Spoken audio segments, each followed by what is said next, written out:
பெரிய செட்டு எல்லாம் 60க்கு 40, 80க்கு 40 இது மாதிரி 5000 சதுரடி 6000 சதுரடியில் காலி இடத்துல எந்த விதமான அனுமதியும் வாங்காம செட்டு போடுறாங்க.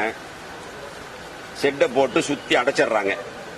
8 அடி 10 அடி உயரத்துக்கு அடைச்சிட்டு அதே உயரத்துக்கு கேட் போட்டுறாங்க. உள்ள என்ன நடக்குதுன்னே தெரியாத அளவுக்கு கேட் போட்டாங்க. இன்னைக்கு 48 போட்டோ கொடுத்துருக்குறோம் கலெக்டர்கிட்ட. அது கிட்டத்தட்ட ஒரு 100 இடத்துக்கு மேல இருக்கும். இன்னும் வேலை நடந்துகிட்டு இருக்குது, போட்டுக்கிட்டு இருக்காங்க. அதுல மக்களை அடைக்கிறதுக்கான ஏற்பாடுகள் நடக்குது. அங்கங்க திமுக நிர்வாகிகள் அவங்க கிட்ட போட்டோ வாங்குறாங்க, ஆதார் கார்டு வாங்குறாங்க. யார் உள்ள உட்கார வைக்கணும் அப்படிங்கறது சம்பந்தமா உள்ள துணி கட்டி ஒரு ஃபங்க்ஷன் நடந்ததுன்னா அது எப்படி அலங்காரம் பண்ணுவாங்களோ அந்த மாதிரி அலங்காரம் பண்ணி உள்ள LED லைட்டு, ஃபேன் மாட்டி உள்ள சேர் மொத்தம் கரூர் மாவட்டத்துக்கு 50,000 சேர் வாங்கியிருக்கிறதாவது திமுக நிர்வாகி, முக்கிய நிர்வாகி தான் சொன்னார். 50,000 சேர் வாங்கி எல்லா செட்லயும் இறக்கி இருக்கிறாங்க.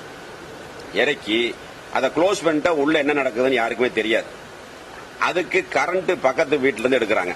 இல்லீகலா கரண்ட் பக்கத்து வீட்டுல இருந்து எடுக்கிறாங்க. அவங்களுடைய கணக்கு ஒரு நாளைக்கு 50,000 பேர்த்து உட்கார வைக்கணும். அந்த ஷிப்ட் அன்னைக்கு அவங்களுக்கு கொடுக்க வேண்டியதெல்லாம் கொடுத்துடணும். அவங்க திமுக நிர்வாகி சொன்னதுதான் இது. ஒரு நாளைக்கு உள்ள வந்து உட்கார்றவங்களுக்கு 500 ரூபாய். எல்லா சாப்பாடு உண்டு, சரக்கு உண்டு. இது அவங்க சொன்ன முக்கிய நிர்வாகி சொன்னதுதான். அடுத்த நாள் இன்னொரு செட்டு அதே மாதிரி.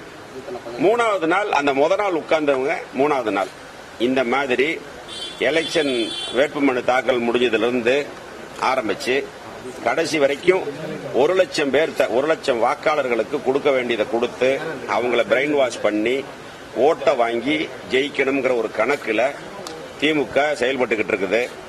இது சம்பந்தமா கம்ப்ளைண்ட் கொடுத்தோம்னா பட்டா நிலத்திலேங்கிறாங்க அரசு.